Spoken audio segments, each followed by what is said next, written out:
My people are really struggling right now.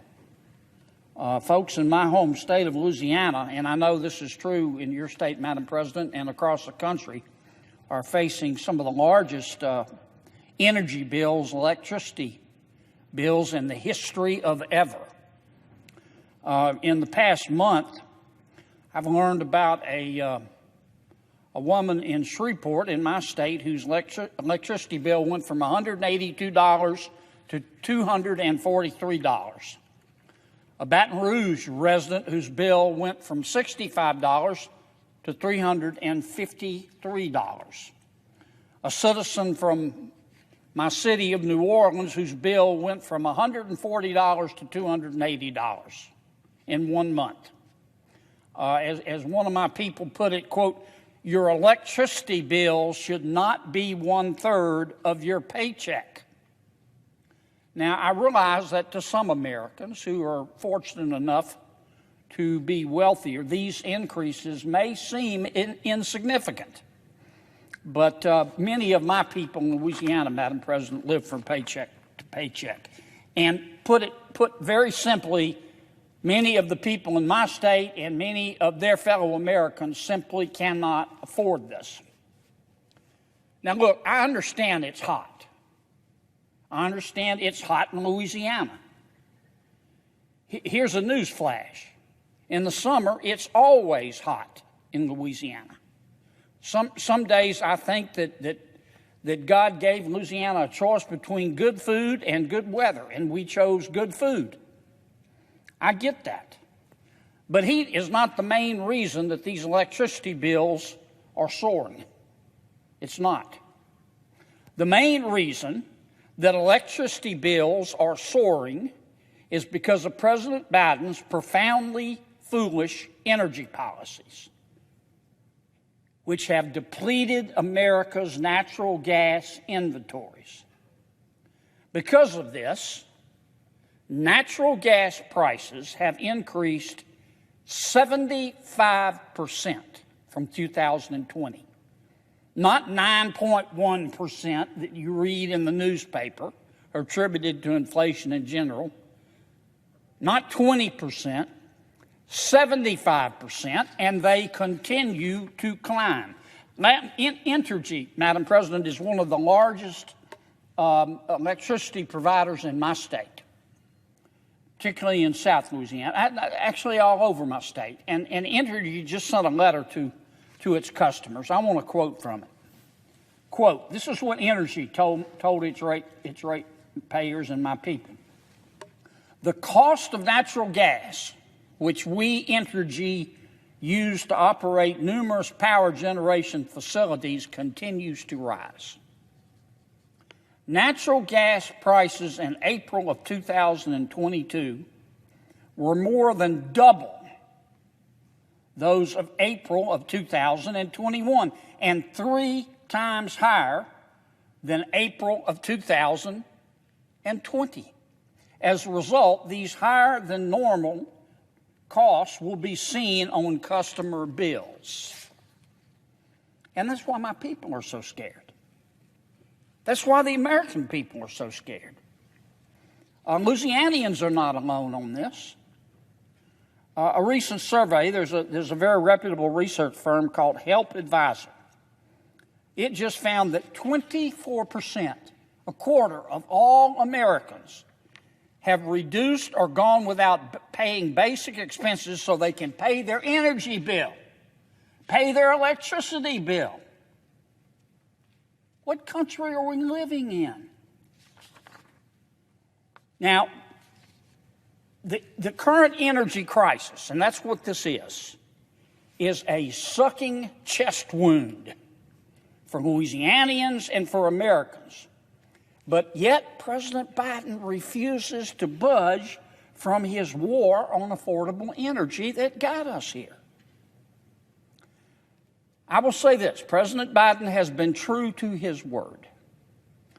Day one in his campaign, he said he would destroy America's energy independence. And by God, he has done it. He said that. By God, he's been successful. He killed the Keystone Pipeline. He's canceled our country's mineral leases. He stalled our country's pipelines. And he's told his banking regulators to dry up capital and loans for energy production.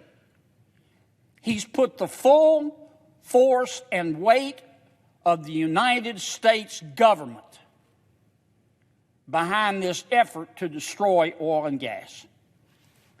And in doing so, he has intentionally forfeited America's energy independence. And that's why electricity bills are so high. I'll give you one example. I'm not going to beat this to death, but just last month, earlier this month, I guess, just before July 4th, President Biden's Department of the Interior released its 5-year federal leasing plan. That plan contained a maximum, doesn't even mean they'll do this amount, a maximum of 11 lease sales for oil and gas producers. You know what the last plan proposed under the prior administration? 47. It's clear. I mean, I get it. President Biden does not want the United States of America to produce its own fossil fuels. He just doesn't. His new plan is we're going to forfeit our energy independence. We have to have oil and gas to run the greatest economy in all of the human history. So where we're going to get it if we forfeit our energy independence? Well, we're going to buy natural gas and oil from foreign countries that hate us. So those foreign countries will have more money to buy weapons to try to kill us. That's what we're doing. Now, what's the answer? How do we fix this? Well, the answer, is to have the American people produce their own oil and gas. And we can do it. We've done it before. We were energy independent. My people in Louisiana know how to produce clean, affordable energy, and so do other people in other states. And this is what else my people would tell President Biden if they could speak to him directly. They'd say, Mr. President, with all due respect, we can produce natural gas. We can produce oil. And they would go further. They'd say, Mr. President, we want you to understand that we don't hate wind. We don't hate solar. We, the people of Louisiana, we want to explore all alternative forms of energy. Wind, solar, nuclear, clean hydrogen, hydroelectric. But they would go further and say, Mr. President, we want a balanced energy policy. And ours is the greatest economy in all of human history. And it uses a lot of energy. And 80% of our energy comes from fossil fuels. Do we work every day to make those fossil fuels cleaner? Yes. But we can't do without them. And when we try, this is what happens in terms of electricity bills. There are ways that people can get help. They're struggling right now in my state, Madam President. For example, for customers in New Orleans, Energy has created a program called Energy Smart Program. Entergy, the electric power company, will send an employee out to your residence for free and make suggestions about how you can lower your bills.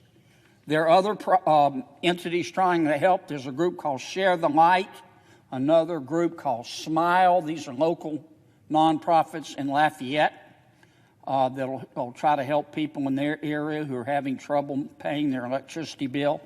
Slimco is also offering a terrific utility assistance program that would provide a one-time $300 grant payment for people who can't pay their electricity bill.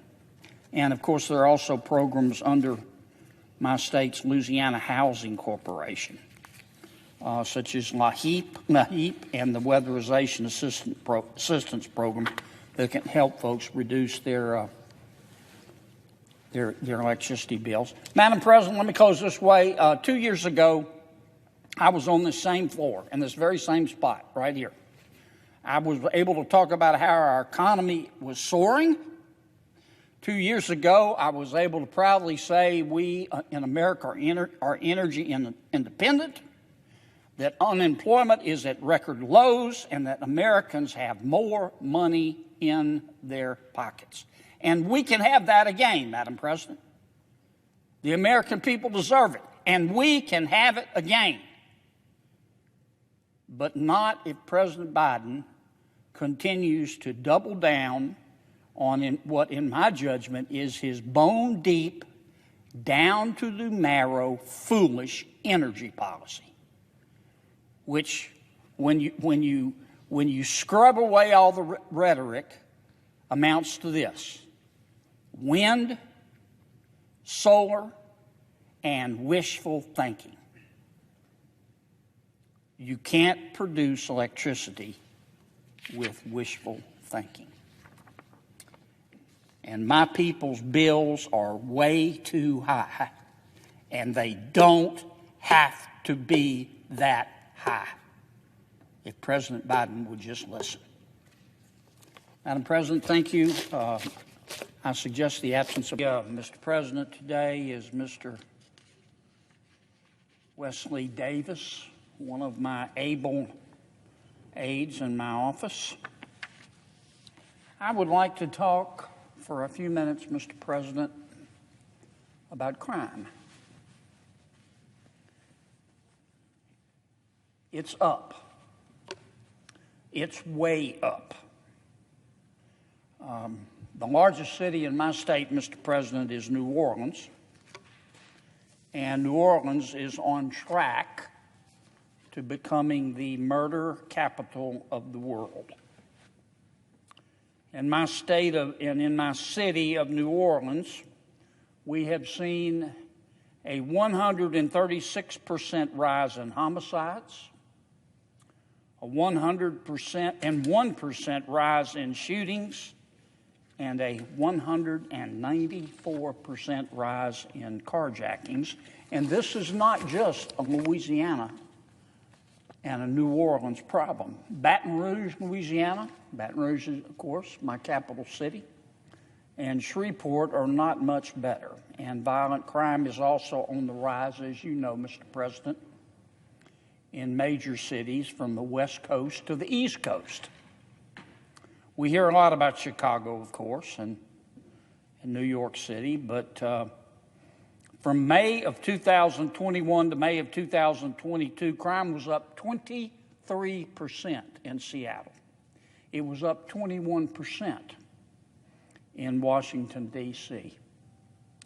And I would respectfully suggest, Mr. Chairman, this is no coincidence. For almost 2 years now, 2 years, long time, some people in positions of authority in our country have been calling to defund the police, to dismantle the police. And they have been disrespecting the police. Many of our public officials, not all of them, but some happen to be mayors in major cities.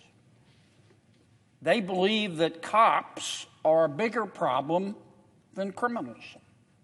They do.